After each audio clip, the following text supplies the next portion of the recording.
video is now, and agents are having to adopt it in whichever form that they can. So option number one, doing it yourself.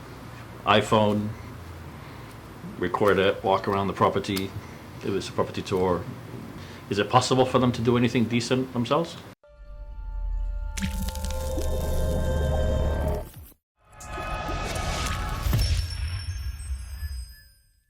I think it's definitely possible, and in fact, the further we get, the more becomes possible. Technology advances all the time. Phones are getting better. You can put a phone on a little gimbal and make it smooth. You can add an audio microphone with a lapel mic. It doesn't cost anything these days. It's a small investment. So you can certainly do it. If the agent has somebody to help them, somebody can, hold the phone, and they can do a property walkthrough. Well, everybody's got a phone, and I think it's if you're going to do it yourself, and if the ambition level or the technical requirements aren't very high, then just try and get a state-of-the-art, latest model type iPhone Pro Max, where you can get some wide angle and some zoom possibilities like optical zoom possibilities.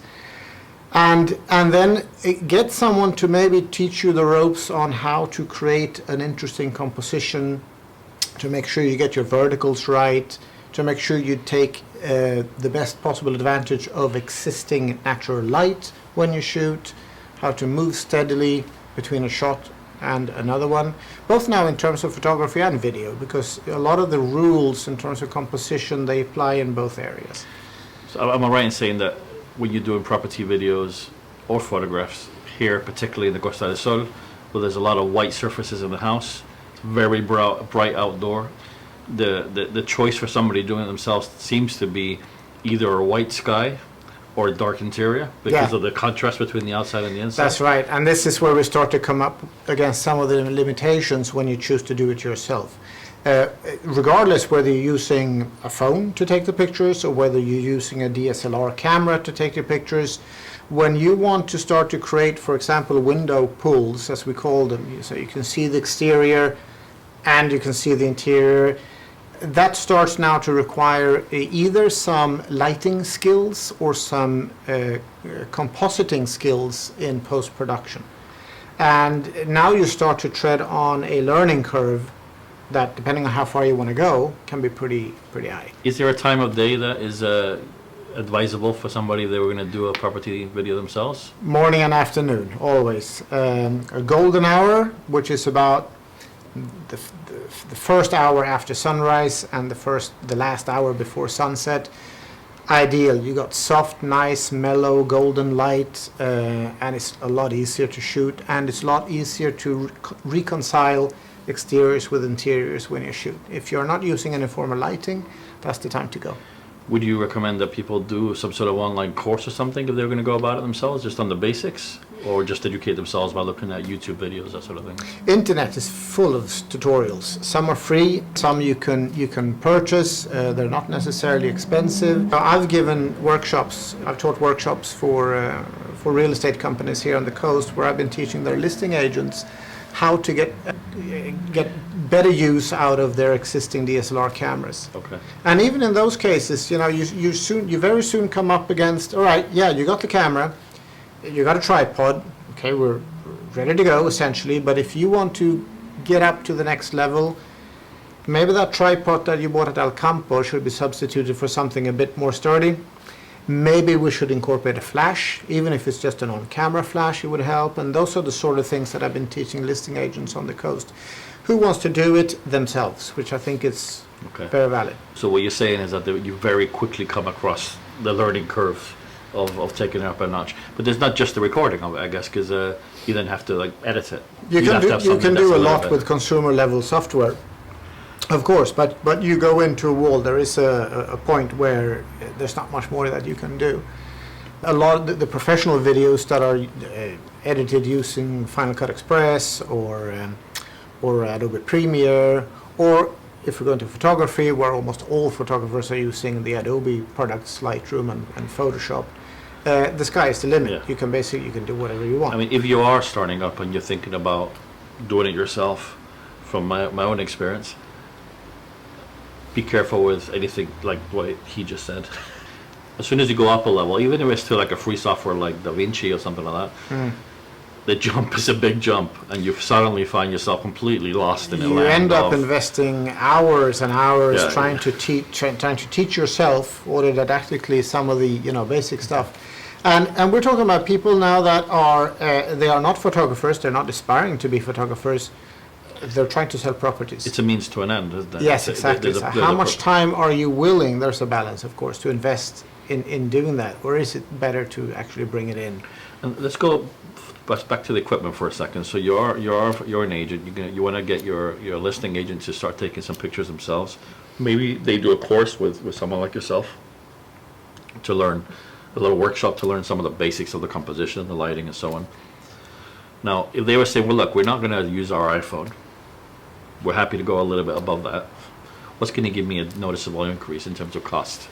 Yeah, well, cameras are getting cheaper and cheaper, and some of the things that you would purchase are what I call not in the optical chain, Okay. and then you don't need to spend so much. A tripod is not in the optical chain.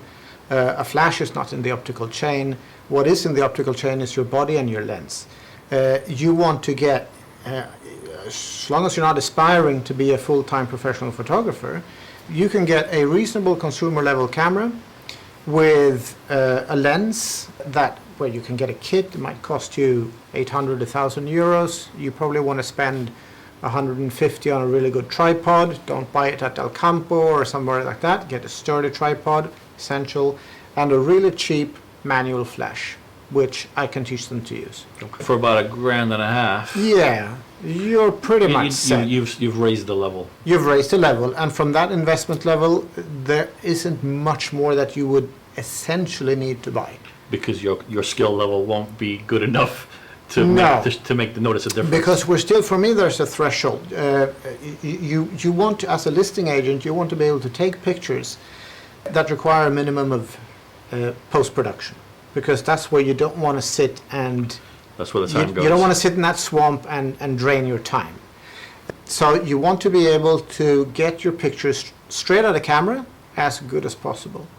So when I teach my workshop clients how to introduce a flash in their photography, both on camera or preferably even off camera with a little radio transmitter, it ups the game a lot, and you can start to get those window pulls on many occasions without having to resort to fancy post-editing. So for as a good example, if this was a property video, you got a bright area behind us, yet you can see us. And the reason you can see us isn't because the camera is a genius or luck, it's because there's 4 lights currently pointing at us.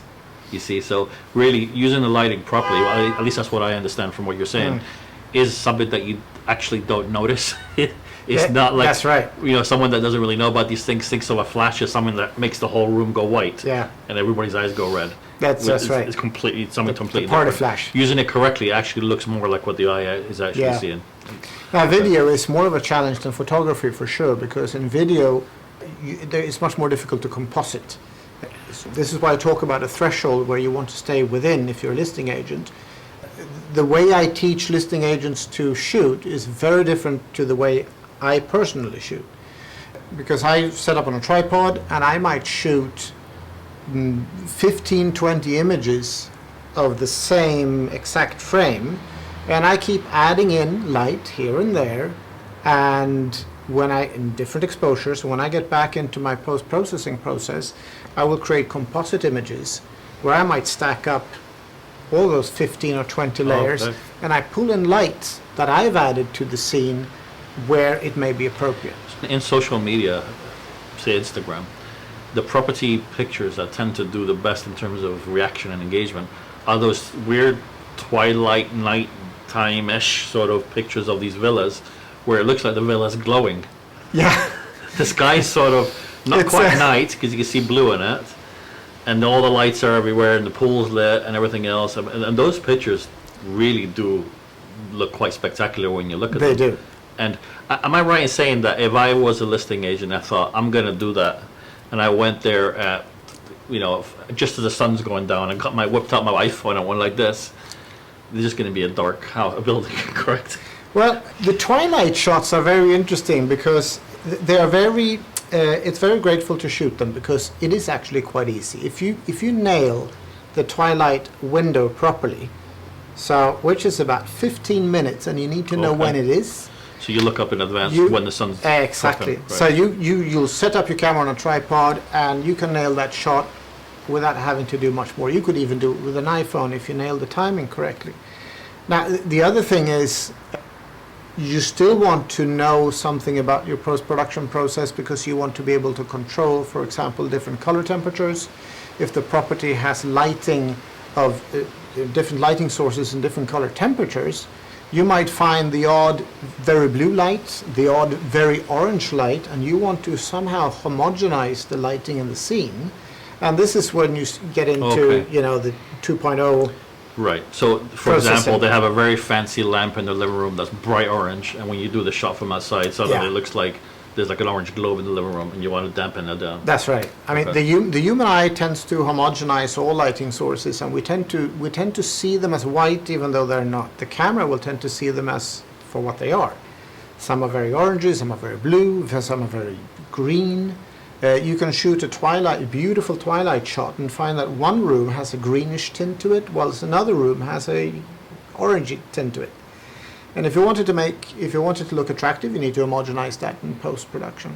Am I right in understanding then that if you're going to teach your listing agent to take some photographs, in this day and age, you might as well also teach them how to do a video? Is that a fair assumption? You can certainly do that. Yeah. At least basic? Yeah. Okay. So that's doing it yourself. Would you say, horses for courses is an expression in English, right? So you get a listing that's a 10 million euro villa, one of these mansions up in Sierra Blanca, Zagaleta, wherever. Would it be okay to do it yourself? Or at that point, would you say, okay, for this sort of property, let's get a professional involved? Out of respect for both buyers and clients, buyers and sellers, I would say definitely not. Get the professional. Get the professional and get a really good professional. Clients today, particularly the buyers, and particularly the buyers coming from Northern Europe, they have very high expectations of the marketing effort that's being put into those properties. And the more they're spending on it, the more professionalism they want to see in the marketing effort.